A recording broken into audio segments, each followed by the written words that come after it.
Esmu Dairis Aniņš, Nodokļu muitas policijas finanšu izlūkošanas daļas vadītājs. Pateicoties Eiropas ekonomikas zonas grantu finansējumam, valsts ieņēmuma dienests īsteno projektu tiesību sargājošo iestāžu sadarbības veicināšana ekonomisko noziegumu apkarošanā un novēršanā Latvijā.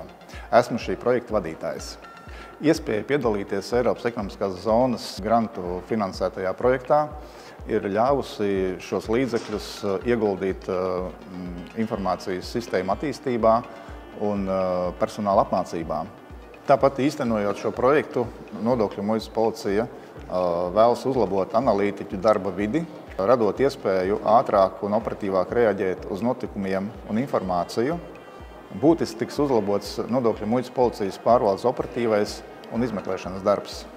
Informācijas automatizēta apmaiņa ar valsts policiju pacels sadarbību visam citā līmenī un nodrošinās plašāku informācijas pieejamu nacionālajiem krimināla izlūkošanas modelim. Apkarojot nodokļu noziegumus, tā skaitā aploksņa algas, tiks vairot budžeta ieņēmumi un sekmēta godīga uzņēmējdarbības konkurence. Šo projektu mēs droši varam uzskatīt kā soli uz labāku un drošāku Latviju.